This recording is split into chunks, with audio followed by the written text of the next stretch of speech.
Premier jour de la première promotion, ces professionnels interviennent avec des autistes. Cette formation de 140 à 170 heures, assortie d'un stage, vise à leur donner des outils et connaissances plus approfondis, mais aussi un diplôme reconnu en matière d'autisme.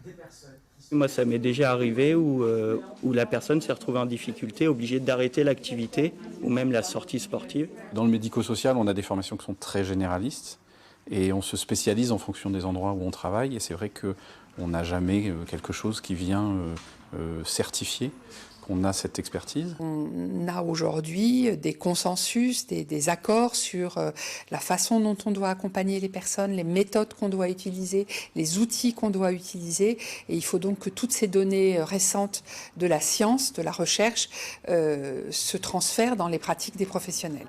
Petit bémol, ce certificat national d'intervention en autisme n'est pas encore accessible à la formation continue ou à l'alternance. Claire Compagnon a également visité à Île un service d'éducation spécialisé et de soins à domicile pour les enfants autistes de 0 à 6 ans. Une structure selon elle exemplaire à l'heure où les connaissances augmentent sur l'autisme. Ce dont ces enfants ont besoin, c'est de professionnels compétents, formés, intervenant suffisamment pour les aider et pour éviter bien évidemment les surhandicaps. Les enfants sont mieux pris en charge aujourd'hui, mais tout ou presque reste à faire pour les adultes autistes. Beaucoup de personnes autistes n'ont pas eu de diagnostic de qualité, voire pas de diagnostic du tout, et on a tout ce rattrapage à faire. Il faut mettre un diagnostic pour adapter les interventions et avoir des professionnels compétents pour intervenir.